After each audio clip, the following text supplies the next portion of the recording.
कैसा है मुसलमान को बदनसीब, शहादत की तमन्ना भूलगी और तस्बीह की दानों में जन्नत ढूंढ रही। मुसलमानরা সিংহের জাত ছিল, তাদের গর্জনে তাদের হুঙ্কারে কাফেরদের কলিজা থরথর করে কাঁপতো। কিন্তু যখন থেকে তারা তলোয়ার হাতের থেকে ফেলে দিয়েছে, তারা তাদবির দ্বারা নিয়ে মসজিদের কোণায় ঢুকেছে, তখন থেকে সিংহের মাথায় বিড়ালগুলো লাফালাফি শুরু করে দিয়েছে। মদিনাতুল উলুম কামিল মাদ্রাসা ঢাকা। আমি শ্রদ্ধেয় মুফাসসির মহোদয়কে আলোচনায় যাওয়ার জন্য অনুরোধ করছি।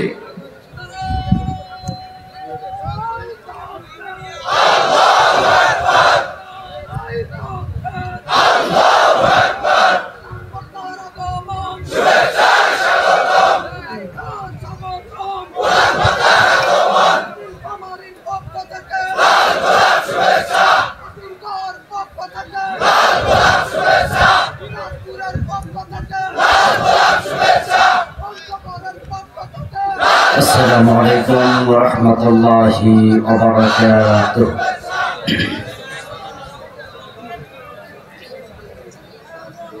अल्हम्दुलिल्लाह नहमदुहु व नस्तईनुहु व नस्तगफिरुह ونعوذ بالله من شرور أنفسنا ومن سيئات أعمالنا من يهد الله فلا مضل له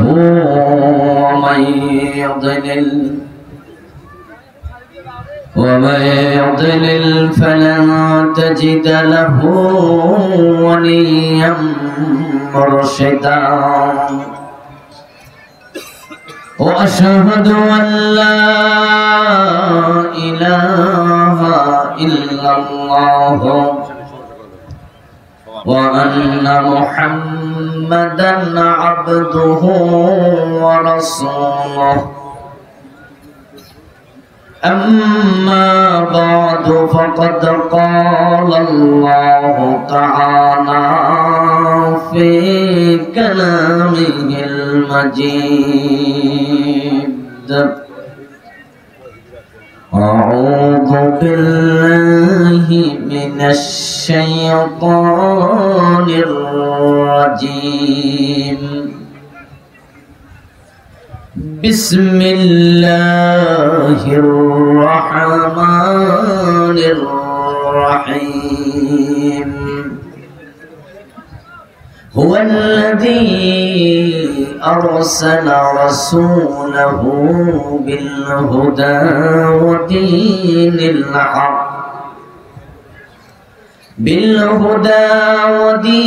الحق ليظهره على الدين كله ولو كره المشركون. قال النبي صلى الله عليه وسلم كل أمتي يدخلون الجنة إلا من أبى. قيل من أبى يا رسول الله؟ قال من أطاعني دخل الجنة ومن عصاني فقد أبى.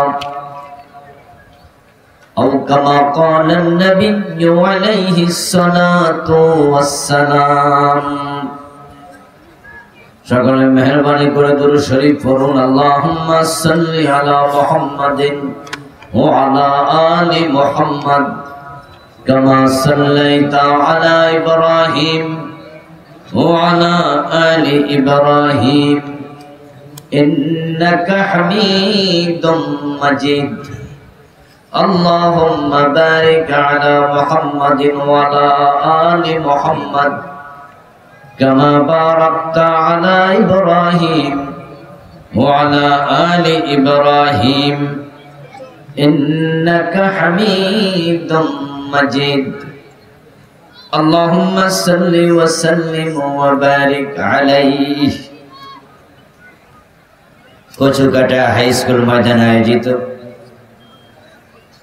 আজকের এই চমৎকার প্রথম বার্ষিক তাফসীরুল কোরআন মাহফিলের সমাপনী দিবসের মুআজ্জাজ মুকাররম সম্মানিত সভাপতি,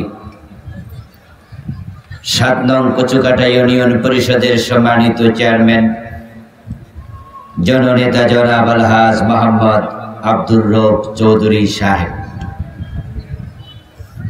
আজকের মাহফিলে আমার আগে অত্যন্ত চমৎকার ভাবে আলোচনা উপস্থাপন করেছেন মহতারাম মাওলানা কারি মোহাম্মদ আব্দুল কুদ্দুস সিদ্দিকী সাহেব, মহতারাম হাফিজ মাওলানা আরিফ আল মামুন সাহেব সহ অন্যান্য সম্মানিত আলোচকবৃন্দ, মহতারাম সহসভাপতি জনাব তসলিম উদ্দিন সাহেব, প্রধান পৃষ্ঠপোষক জনাব মোহাম্মদ হযরত আলী সাহেব সহ অন্যান্য সম্মানিত মাহফিল কমিটির দায়িত্বশীল বৃন্দ,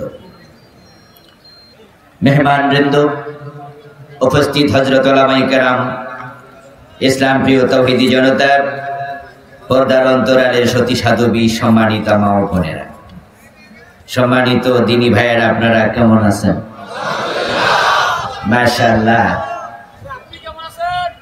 আলহামদুলিল্লাহ, আমিও ভালো আছি। আল্লাহ তাআলা আমাদের সকলকে ভালো রাখুন, সুস্থ রাখুন। যতদিন আল্লাহ আমাদের বাঁচিয়ে রাখবেন, সকলকে ঈমানের সাথে রাখুন, বলুন আমিন।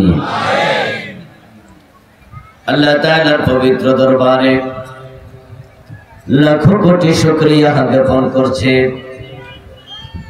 যে মহান মনিব অত্যন্ত মেহেরবানি করে কোরআনের আহ্বানে, কোরআনের এই ময়দানে আমাদের সকলকে হাজির হওয়ার তৌফিক দিলেন, যিনি দয়া করে আমাদেরকে সুস্থ রাখলেন, পবিত্র কোরআনের কথা বলার মতো, শোনার মতো কোরআন মুখে হৃদয় দিলেন। এই সব নেয়ামতের মালিক কে? সেজন্য আমরা আলোচনা শুরুতে মন প্রাণ উজাড় করে অন্তরের সবটুকু শ্রদ্ধা এবং ভালোবাসা দিয়ে আমাদের মনিব আল্লাহ তাআলাকে শুকরিয়া জানাই, কৃতজ্ঞতা জানাই। সবাই মিলে জোরে জোরে একবার কালিমাতুশ শুকর পড়ি, আলহামদুলিল্লাহ। রব্বানা লাকাল হামদ হামদান কাসীরা তাইয়্যিবা মুবারাকা ফীহি ইয়া রাব্বি লাকাল হামদু কামা ইয়ানবাগি লিজালালি ওয়াজহিক ওয়া আযীমি সুলতানিক। সুবহানাল্লাহ আদাদা খালকিহি ওয়া রিদা নাফসিহি ওয়া জিনাতা আরশিহি ওয়া মিদাদা কালিমাতিহি।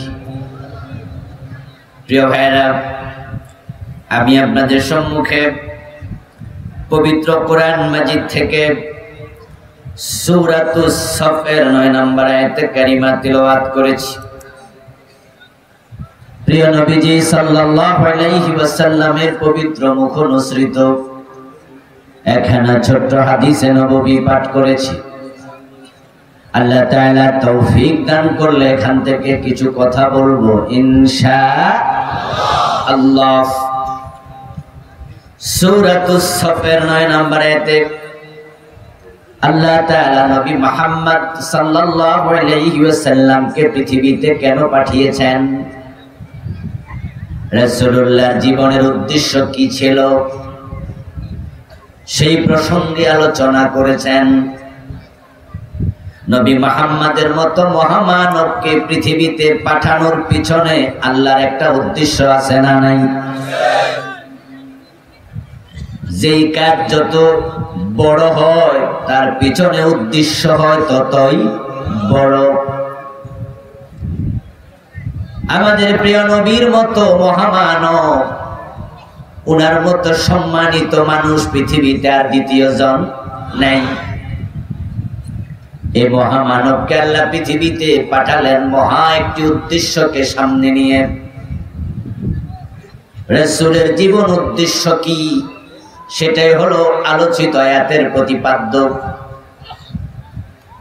পবিত্র কোরআন মাজিদের মোট 3টি সূরাতে রাসূল প্রেরণের উদ্দেশ্য নিয়ে আল্লাহ কথা বলেছেন। সূরাতুস সাফ আয়াত নাম্বার 9, সূরাতুল ফাতহ আয়াত নাম্বার 28, সূরাতুত তাওবা আয়াত নাম্বার 33। 3টি আয়াতে আল্লাহ তাআলা বারবার একই কথা বললেন, দুনিয়াতে কেন কোন উদ্দেশ্যে তিনি নবী মুহাম্মদকে পাঠালেন। এবার আমি আপনাদের কাছে একটু জানবো, রাসূল কেন এসেছেন সেটা উম্মতের জানা দরকার আছে না নাই? রাসূলকে মানা নফল না ফরজ? তো মানতে হলে জানতেই হবে। রাসূলকে মেনে চলা উম্মতের জন্য ফরজে আইন। রাসূলের কথা হবে উম্মতের কথা, রাসূলের কাজ হবে উম্মতের কাজ। রাসূল যা বলেছেন উম্মত তাই বলবে, কমাবেও না বাড়াবেও না। রাসূল যা করেছেন উম্মত তাই করবে। রাসূলের জীবনের লক্ষ্য যেটা, উম্মত তার নিজের জীবনের লক্ষ্য সেটাই বানাবে। রাসূলের সাথে যদি উম্মতের জীবনের মিল পাওয়া না যায়, সে প্রকৃত উম্মত নয়। আর যে ব্যক্তি প্রকৃত উম্মত হতে পারবে না, তার কপালে জান্নাত নেই। তাই তো প্রিয় নবী সাল্লাল্লাহু আলাইহি ওয়াসাল্লাম বলেছেন, কুল্লু উম্মতি ইয়াদখুলুনাল জান্নাহ, আমার যত উম্মত আছে সব উম্মত জান্নাতি, ইল্লা মান আবা, তবে অস্বীকারী উম্মত জান্নাত পাবে না। এই হাদিস দ্বারা বোঝা যায় উম্মতের মাঝে অস্বীকারী কিছু উম্মত আছে। আমার সব উম্মত জান্নাতি, তবে অস্বীকারী উম্মত জান্নাত পাবে না। ইলামান ইয়া রাসূলুল্লাহ, প্রশ্ন করা হলো, হে আল্লাহর নবী, অস্বীকারী উম্মত সে আবার কে? ক্বালা মান আতানি দাখালাল জান্নাহ ওয়া মান আসানি ফাকাদ আবা। প্রিয় নবীজি সাল্লাল্লাহু আলাইহি ওয়াসাল্লাম জবাব দেন, যে আমি নবীকে অনুসরণ করে জীবন সাজাইছে সেই জান্নাতে ঢুকবে, যে আমি নবীকে অনুসরণ করে না তার কপালে জান্নাত নাই। তাহলে এবার হাদিস দ্বারা বোঝা যায় জান্নাতে যেতে হলে নবীকে অনুসরণ করতেই হবে। নবীকে যে অনুসরণ করবে না তার কপালে জান্নাত নাই। উম্মত দাবি করে কিন্তু রাসূলকে অনুসরণ করে না, এমন উম্মতের সংখ্যাই হলো বর্তমানে বেশি। এটা যে হবে 1400 বছর আগে রাসূল ভবিষ্যৎবাণী করেছেন। তিনি বলেছেন, তাফতারিকু উম্মতি আলা 73 মিল্লাহ, আমার উম্মত গুলো 73 দলে ভাগ হয়ে যাবে। কুল্লুহুম ফিন্নার, সবগুলো জাহান্নামী হবে, ইল্লা ওয়াহিদা, শুধুমাত্র একটা দল জান্নাতি। উম্মত হবে কয় দল? জবাব দিন দয়া করে, কয় দল? 73 দলের মাঝে জান্নাতি হবে কয় দল? মাত্র এক দল, বাকি 72 দল জাহান্নামী। আমার উম্মত 73 দল হবে। রাসূলের উম্মত বলতে হিন্দু, বৌদ্ধ, খ্রিস্টানকে বোঝানো হয় না। রাসূলের উম্মত বলতে আমরা কালেমাওয়ালা মুসলমানদেরকেই বুঝি। এই কালেমাওয়ালারা 73 দল হবে। রাফিজি, খারিজি, জাবরিয়া, কাদরিয়া, শিয়া, মুতাজিলা, মেজবান্ডার, দেয়ানবাগ, আটরশি, এই সব কালেমাওয়ালা মুসলমান। কিন্তু বলুন তো, শিয়ারা পথ প্রাপ্ত নাকি বিভ্রান্ত? তাহলে কালেমাওয়ালাদের মাঝে বিভ্রান্ত। যারা কাদিয়ানি তারা কি কালেমা পড়ে নাই? তাদের আজানের মাঝে কি আশহাদু আল্লা ইলাহা ইল্লাল্লাহ কালেমা নাই? আশহাদু আন্না মুহাম্মাদার রাসূলুল্লাহ কাদিয়ানির আজানের মাঝে কি কালেমা নাই? কিন্তু আওয়াজ দিয়ে বলুন তো ওই কালেমাওয়ালা কাদিয়ানি গুলো মুমিন না কাফের? ওরা রাসূলের উম্মত দাবি করছে। এজন্য প্রিয় নবীজি বলেছেন আমার উম্মত গুলো ৭৩ দলে বিভক্ত হবে, জান্নাতি মাত্র এক দল হবে। কিলা মান ইয়া রাসূলুল্লাহ, প্রশ্ন করা হলো হে আল্লাহর নবী, জান্নাতি একটি দল, সে দল আমি চিনতে চাই, সেটা কোন দল? ক্বালা মা আনা আলাইহি ওয়া আসহাবি, রাসূলুল্লাহ জবাব দেন, যে মত যে পথের উপরে আমি নবী মুহাম্মদ এবং আমার সাহাবারা অধিষ্ঠিত প্রতিষ্ঠিত, ওই পথ মত যারা মেনে চলবে শুধু তারাই জান্নাতি। قال النبي صلى الله عليه وسلم من أحب سنتي فقد أحبني ومن أحبني كان معي في الجنة।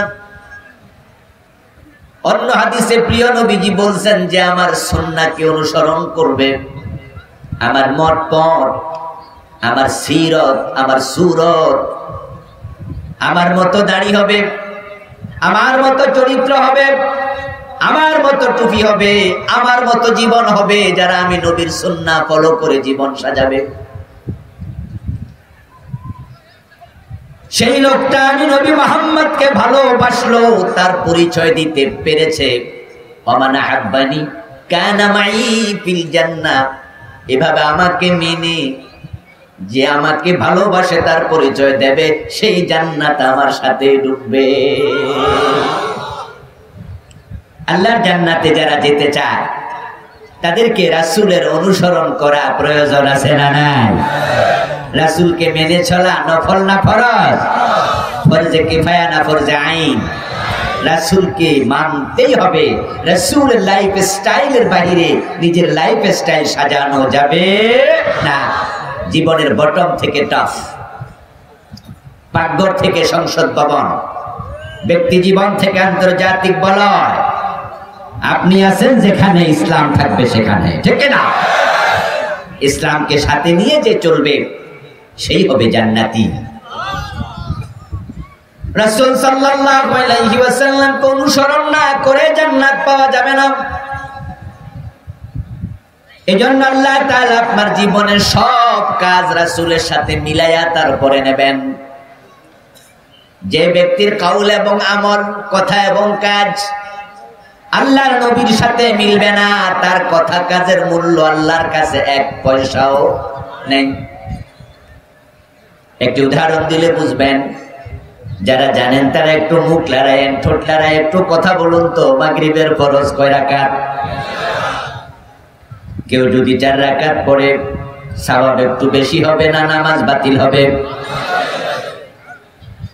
মাগরিবের নামাজ যদি ফরজ কেউ 4 রাকাত পড়ে, তামাম দুনিয়ার সব আলেম ফতোয়া দেবে নামাজ বাতিল। ওই লোক যদি আর্গুমেন্ট করে দাঁড়াইয়া বলে অপরাধ কি? 4র্থ নম্বর রাকাতে আমি সোনার বাংলা গান গাইছি নাকি? আমি তো সূরা ফাতিহা পড়ছি। মসজিদের হুজুর ওয়াজ করেছে কোরআন শরীফ পড়লে প্রতি অক্ষরে কয় নাকি? কমপক্ষে 10। তা আমি তো পুরা সূরা ফাতিহা পড়ছি, আমি তো কোনো খারাপ কাম করি নাই। 4 নাম্বার রাকাতে একটা রুকু বেশি দিছি, 3 বার সুবহান রাব্বিয়াল আযীম বেশি পড়েছি। 4র্থ রাকাতে 2টা সিজদা বেশি দিছি, 6 বার সুবহান রাব্বিয়াল আলা বেশি পড়েছি।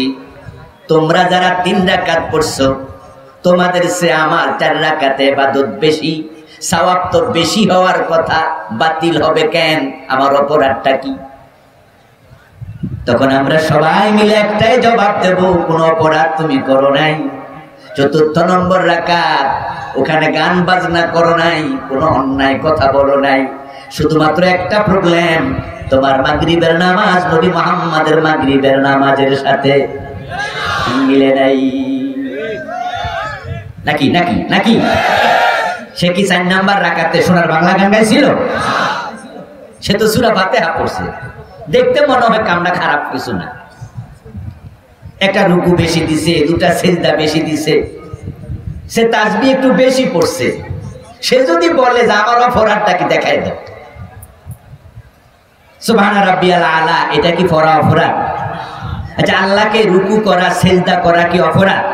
তো সে যদি বলে অপরাধটা কি সেটা দেখাও, আমরা বলবো অপরাধ নাই, কিন্তু প্রবলেম হলো তোমার নামাজ রাসূলের সাথে মিলে নাই। রাসূলুল্লাহ সাল্লাল্লাহু আলাইহি ওয়াসাল্লামের কথার সাথে উম্মতের কথা মিলবে, কাজের সাথে উম্মতের কাজ মিলবে। এবার বলুন তো, রাসূলের জীবনের লক্ষ্যের সাথে উম্মতের জীবনের লক্ষ্য মিলা দরকার আছে না নাই? না তা না, কিন্তু তারা পুরা জীবনের সব জায়গায় মানতে রাজি হয় না, কারণ তারা অধিকাংশ সুবিধাবাদী। তারা রাসূল মানে ততক্ষণ সুবিধা আছে যতক্ষণ অসুবিধা যেখানে, আর রাসূল মানে না সেখানে। তারা মসজিদে ঢোকার সময় ডান পা দিয়ে ঢোকে, তা নিয়ে একজনও দ্বিমত করে না। মসজিদ থেকে বের হওয়ার সময় বাম পা দিয়ে বের হয় সবাই মিলে, কেউ দ্বিমত করে না। আল্লাহু আকবার বলে নামাজ শুরু করে, কেউ দ্বিমত করে না। সালাম ফিরিয়ে নামাজ শেষ করে, কেউ দ্বিমত করে না। ইমাম যদি মাগরিবের পর 2 রাকাত পরে সালাম ফিরিয়ে দেয়, একজন মুসল্লিও সালাম ফিরাবে না, লোকমা দিয়া হুজুরে সোজা করে দেয়। আমার রাসূল ডান পা দিয়ে ঢুকেছে, সব মুসলমান পেয়েস আমরাও ঢুকবো। আমার রাসূল মসজিদ থেকে বাম পা দিয়ে বের হয়েছেন, সব মুসলমান একমত, ইয়েস আমরাও তাই করব। রাসূল আল্লাহু আকবার বলে নামাজ শুরু করেছেন, সব মুসলমান একমত, আমরাও তাই করব। রাসূলুল্লাহ মাগরিবের পর 3 রাকাত পড়ছে, আপনি 2 রাকাত পরে সালাম ফিরান। আপনি ইমাম, আমার বাবা হলো, আমি আপনারে মানি না, লোকমা দেব, আমি রাসূলকেই মানি। ফির যদি মাগরিবের 2 রাকাত পরে সালাম ফিরায়, মুরিদ রাজি হবে না, ফিরেরও লোকমা দিয়ে দেবে, ঠিক না? আমরা রাসূলকে মানি, সব মানুষ বলে মসজিদে রাসূল মানি। আমার প্রিয় ভাই, যে রাসূলকে তারা মসজিদে মানে, হুবহু মানে, যখন দেশ চালায়, আমার নবী মসজিদ চালাইছে আল্লাহর আইনে, দেশও চালাইছে আল্লাহর আইনে। তারা রাসূলের হাদিস দিয়া মসজিদ চালায়, আল্লাহর আইনে রাসূলের হাদিস দিয়া দেশ চালাইতে রাজি হয় না। সেখানে তারা অনেকে দ্বিমত করে, তখন তারা বলে কেন দেশের আইন আছে না, এখানে আবার কোরআন হাদিসের আইনের কি দরকার? অথচ মসজিদে যখন নামাজ পড়ছে তখন তারা আল্লাহ এবং রাসূলের আইন হুবহু মানতে সবাই একমত হয়েছে, ঠিক কিনা? তো মসজিদে যে আল্লাহর আইন চলে, মসজিদের বাহিরে সে আল্লাহর আইন দরকার আছে না না? আচ্ছা, আমার রাসূল যখন 10 বছর মদিনার মসজিদে নববীর ইমাম ছিলেন, উনি কি কোরআনের বাহিরে কোনো বিধান নিজে বানায়া দিছে? ওহির বাহিরে নিজে চলেছে? আমার রাসূল মসজিদের ভিতরে যেমন ওহির বাহিরে চলে নাই, মসজিদের বাহিরও ওহির বাহিরে চলেন নাই, বলেন নাই। আমার আল্লাহর বক্তব্য, মা ইয়ানতিকু আনিল হাওয়া ইন হুয়া ইল্লা ওয়াহয়ুন ইউহা। আমার নবী মুহাম্মদ নিজ থেকে বানিয়ে একটা কথাও বলেন না, যা বলেন সব আমি আল্লাহর পাঠানো ওহী। এবার আপনাদের কাছে আমি জবাব চাইবো, দয়া করে জবাব দিন। রাসূল মসজিদ চালাইলেন আল্লাহর আইনে। 10 বছর যখন মদিনার প্রেসিডেন্ট ছিলেন, মদিনা নামক ইসলামী রাষ্ট্র, আমার রাসূল আল্লাহর আইনে চালাইছেন কিনা?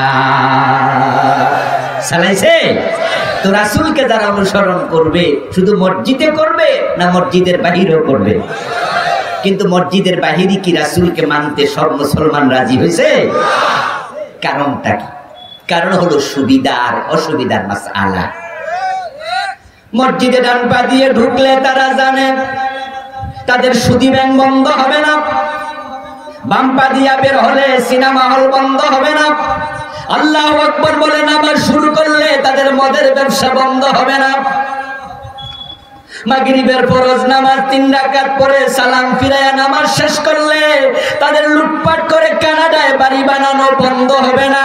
কিন্তু আল্লাহর আইন কায়েম দেশে হয়ে গেলে সিনেমা হল থাকবে না, সুদী ব্যাংক চলবে না, মদ পান করলে 80 বেত লাগানো হবে, পিঠের চামড়া থাকবে না, দেশের টাকা চুরি করলে হাত কেটে দেয়া হবে, কাউকে ছাড় দেয়া হবে না।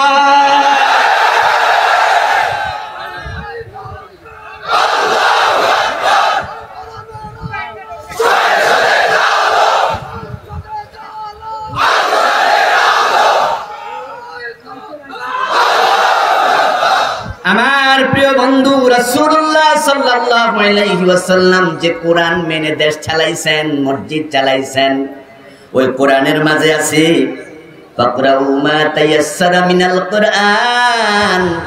নামাজ যখন দাঁড়াইবা সুবিধা মতো কোরআন থেকে তেলাওয়াত করে নামাজ পড়ো। আপনাদের কাছে আমার প্রশ্ন, আমার রাসূল যখন নামাজ পড়ছেন তখন তার নামাজে কোরআনের তেলাওয়াত ছিল কিনা? তাহলে কোরআনের এই আইন তিনি মেনেছেন নামাজে। ওই কোরআনের মাঝে আল্লাহ বলেন ওয়ারকাউ ওয়াসজুদু, নামাজ যখন পড়বা তখন রুকু করো, সিজদা করো। আমার রাসূলের নামাজে রুকু সিজদা আছে না নাই? আমার রাসূল কোরআনের কথা মেনে রুকুও করেছেন, সিজদাও করেছেন। এবার বলুন তো, নামাজে যে কোরআন মেনে রাসূল নামাজ শেষ করলেন, ওই কোরআনের মাঝে চোর ধরে হাত কেটে দাও এমন আইন আছে না নাই?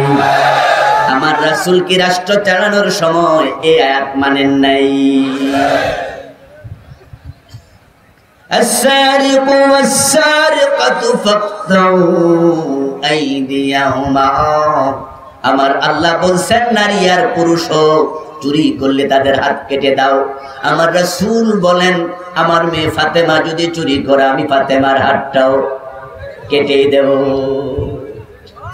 এখন যারা মসজিদে গিয়ে রাসূলের সুন্নাহ মানে, তারা হিসাব করে দেখছে এই সুন্নাহ যদি আইন যদি রাষ্ট্র চালানোর সময় মানি, তাহলে তো অনেক নেতারও হাত থাকবে না।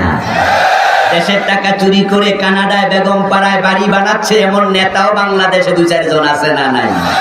সব নেতা খারাপ না, তবে ভালো নেতার সংখ্যা খুবই কম। এই জন্যই আমরা মাঝে মাঝে দেখি চোর ধরে হাত কাটা হবে এমন ওয়াজ শুনলে আমাদের কিছু ভাইয়েরও চেহারা কালো হয়। মুখে কিছু কয় না, তবে মনে মনে কয় কি ওয়াজ শুরু করছে, চোর মোর ধরে হাত কাটলে কি হইলো? আবার কেউ বলেই ফেলে চোর যদি হাত কেটে দেয় ভাত খাইব কি দিয়া? চোরের জন্য মায়া কান্না করে। আমি বলি হাত কাটবে চোরের, টেনশন তোমার। ঘটনা কি? ঘটনা আছে, হয়তো সে নিজেই চোর অথবা চোরের খালাতো ভাই বটে। আবার বাড়ির আয়নার সামনে দাঁড়াইলে আয়নার ভিতরে মাঝে মাঝে কি দেখে? চোর দেখে। আয়না তো চোর ওঠে। এই জন্য বোঝে আল্লাহর আইন সব জায়গায় মানতে গেলে বিপদ। তাই রাসূলের সুন্নাহ এদেশের অধিকাংশ মুসলমান পুরা জীবনে মানতে রাজি হতে পারে নাই। কান খুলে শোনো মুসলমান, সুবিধাবাদ জিন্দাবাদে মোমেন হওয়া যায় না। রাসূলুল্লাহর সুন্নাহ সব জায়গায় যদি আপনি মানতে রাজি না হন, তাহলে আপনি উম্মত না, আপনি ফাঁকিবাজ, আপনি বড় ফাঁকিবাজ। আর যে ব্যক্তি জীবনে সব জায়গায় আমার নবীকে মানতে রাজি, সে নবীর সাথে জান্নাতে চলে যাবে। ইসলাম আগে বুঝুন, তারপরে মানুন। জসকট মসজিদে জোহরের আজান হওয়ার পরে জজ সাহেব নামাজ পড়তে গেল, ম্যাজিস্ট্রেটরাও নামাজ পড়তে যায়, এমন অসংখ্য নামাজি আছে। 5 ওয়াক্ত নামাজ পড়ে এমন জজ 2-4 জন আছে না নাই? অনেকেই পড়ে। জোহর পড়তে গেল, হুজুর 2 রাকাত পড়ার পরে আত্তাহিয়াত পড়বেন, এটাই রাসূলুল্লাহর বিধান সুন্নাহ। আত্তাহিয়াত পড়তে হবে, প্রথম বৈঠক ওয়াজিব। কিন্তু ইমাম সাহেব ভুলে গেলেন। 2 রাকাত পড়ে তিনি আল্লাহু আকবার বলে দাঁড়াতে শুরু করলেন। আত্তাহিয়াত পড়তে বসতে হবে, ওনার মনে নাই। মুসল্লিরা বসবে না লোকমা দেবে? জজ সাহেব লোকমা দিয়ে দিল, ম্যাজিস্ট্রেট লোকমা দিল, পিছনে যারা আছে মুসল্লি অনেকেই লোকমা দিয়ে বসলো। হুজুর লোকমা শোনার সাথে সাথে বুঝলো ভুল হয়েছে, বসে গেছে। আত্তাহিয়াত পড়ে দাঁড়াইছে, 2 রাকাত পরে সালাম ফিরিয়ে দিলেন, নামাজ শেষ। এবার জজ সাহেব নামাজের পরে খাবার দাবার সেরে আদালতের চেয়ারে বসলেন। চুরির মামলার রায় হলো। জজ সাহেব যখন চুরির মামলার রায় দেন তখন চোরকে ধরে জেলে দেন নাকি দুই হাতটা কেটে দেন? আপনারা বলুন তো, চোর ধরে হাত কাটা নফল না ফরজ? তুমি আগে লোকমা দিছিল, ওয়াজিবে ভুল করছে। এই তো আধা ঘন্টা আগে ইমামরে লোকমা দিছে, ইমাম যখন ওয়াজিবে ভুল করছে, কিন্তু নিজে যখন বিচারের রায় দেয় তখন ফরজের খবর আর নাই। এবার আপনারা বলুন তো, চোর ধরে হাত কেটে দেয়, রায় যদি কোন জজ দেয়, ওই জজের চাকরি থাকবে? তাহলে তিনি চাকরির বয়সে এখানে রায় দেবেন না। তাহলে ইসলাম মানলো ততক্ষণ বিপদ আপদ নাই। ইমাম যখন ভুল করেছে সব মুসল্লি ইমামের লোকমা দিয়ে দিল। মসজিদের ইমাম হুজুর, আদালতের ইমাম হলো জজ। ইমাম শব্দের অর্থ হলো লিডার, নেতা। তো মসজিদের হুজুরের যখন রাসূলের সাথে নামাজ মিলল না, ভুল হলো, সব মুসল্লি লোকমা দিল। এবার আদালতে যখন ইমাম হাকিম সাহেব উল্টা পাল্টা রায় দেয়, যেখানে কোরআন হাদিসের আলোকে কোন রায় দেয় না 52টা বছর, ওই হাকিমের সামনে মুসলমান আছে না নাই? বাদী মুসলমান, বিবাদী মুসলমান, সাক্ষী মুসলমান, হাকিম নিজে মুসলমান, ব্যারিস্টার উকিল মুসলমান, হ্যান্ডকাপ নিয়ে দাঁড়ায় আছে পুলিশ মুসলমান, পত্রিকায় সংবাদ দেওয়ার জন্য বসে আছে কলম নিয়ে সাংবাদিক মুসলমান। 92% মুসলমানের দেশে 52টা বছর ধরে রাসূল এবং আল্লাহর বিধানের বাইরে হাকিম রায় দিল। মর্জি হাকিম হলো আদালতের ইমাম। সেখানে আমরা মুসলমান আছি অনেকে, হাকিম রে কেউ লোকমা দেয় না, মসজিদে লোকমা দেয়। কারণ মুসলমান জানে হুজুরে লোকমা দিলে জেলে যাওয়া লাগে না, হাকিম রে লোকমা দিলে আদালত অবমাননার মামলা খাওয়া লাগে। তাই আমরাও লোকমা দিছি মসজিদে, বাহিরে আর দেই না। মসজিদের হুজুর যখন ভুল করেছে, হুজুরে লোকমা দেয়াতে হুজুর যেমন সোজা হয়ে গেছে, ভুল স্বীকার করেছে, শুদ্ধ করেছে নামাজ। যদি আমরা মুসলমানেরা মসজিদের বাহিরেও কোরআন হাদিসের বাহিরে যারা চলে, যারা দেশ চালায়, আদালত চালায়, সংসদ চালায়, তাদেরকে লোকমা দেয়া শুরু করে দেই, তারাও সোজা হইয়া আল্লাহর আইনে দেশ চালাতে বাধ্য হয়ে যাবে।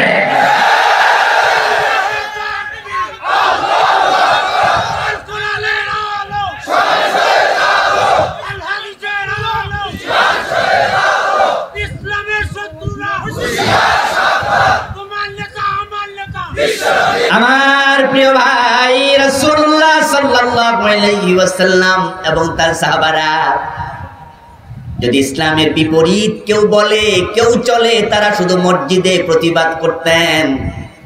ইসলামের বিপরীত চলতে দেখলে, বলতে দেখলে মসজিদের বাহিরে কি প্রতিবাদ করতেন না? তো রাসূলের এই সুন্নাহ আজকে কই? সুন্নাহ আমরা মানি না তা নয়, মানি, তবে সুবিধা মতো। ও প্রিয় ভাই, এক বিগত লম্বা একটি মেসওয়াক যদি আপনি নীলপাপাড়ি সদর থানায় যত মসজিদ আছে সব ইমাম সাহেবের কাছে যান, মেসওয়াকটা সামনে নিয়ে সাদা কাগজ এবং কলম নিয়ে হাজির হলেন। মাসালা জিজ্ঞেস করুন, হুজুর মেহেরবানি করে একটা ফতুয়া লিখে দেন তো, মেসওয়াক করার হুকুম কি? দেখবেন যদি 500 মসজিদ থাকে থানায়, 500 জন হুজুর সব একমত হয়ে ফতুয়া দেবে মেসওয়াক করা সুন্নত, সুন্নত, সুন্নত। কারো ফতুয়া দুরকম হবে না, সবাই ফতুয়া দিতে রাজি, লিখে দেবে মেসওয়াক সুন্নত। এক সপ্তাহ পরে 2.5 হাত লম্বা একটা তলোয়ার নিয়া এবার আপনি হুজুরদের কাছে আবার কাগজ কলম নিয়ে যান, বলবেন হুজুর গত সপ্তাহ ছিলাম মেসওয়াকের হুকুম কি তা জানার জন্য, লিখে দিয়েছেন সুন্নত, আজকে তলোয়ার নিয়ে এসেছি। অন্যায় যদি দেখেন প্রয়োজনে তলোয়ার হাতে নিয়ে জিহাদ করতে হবে, ওই জিহাদ করার হুকুম কি আজকে একটু লিখে দেন। দেখবেন হুজুরদের মাঝে অনেক আলেম, অনেক হুজুর, তাদের চেহারাও কালো হয়ে যাবে। গত সপ্তাহে মেসওয়াক সুন্নত যত তাড়াতাড়ি লিখে দিছে, আজকে জিহাদ করা ফরজ, এটা তাড়াতাড়ি অনেকে লিখবে না, বরং অনেক হুজুর বলবো ভাই আমার চাকরিটা। জিহাদের পক্ষে কথা বলার কারণে জঙ্গিবাদের মামলা খায় এমন আলেম আছে না নাই? মেসওয়াক করা সুন্নাত, এই কথা বললে কেউ কোনোদিন মন খারাপ করে না।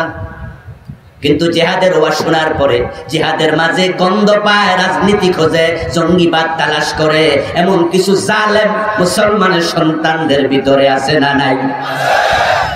অথচ আমার রাসূল যে হাতে মেসওয়াক নিয়েছেন ওই হাতে কি 27টি যুদ্ধে সেনাপতি হয়ে তলোয়ার ধারণ করেন নাই? তো রাসূল মেসওয়াক করলে এটা যদি রাসূলের সুন্নত হয়, অন্যায়ের বিরুদ্ধে জিহাদ রাসূল করেছেন, ওটা কি সুন্নত নয়?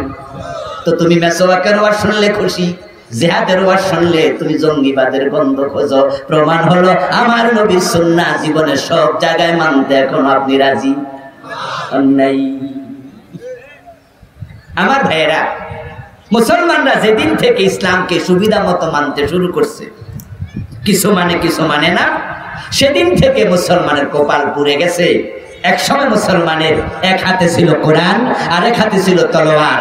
ইসলামকে পরিপূর্ণ মেনেছে, অন্যায় তারা করেনি, অন্যায়কে বরদাস্ত করেনি, অন্যায় যেখানে প্রতিবাদ করেছে সেখানে। আর মুসলমানের হাতে যতদিন কোরআন এবং তলোয়ার ছিল, মুসলমান ছিল যেখানে, বিজয় পায়ে চুমু দিয়েছে সেখানে। মুসলমানের দিকে কেউ চোখ রাঙিয়ে কথা বলতে সাহস করে নাই। যখন থেকে কোরআন ছেড়ে দিয়েছে, তলোয়ার ফেলে দিয়েছে, বিশ্বব্যাপী মাইর খাওয়া শুরু হয়ে গেছে।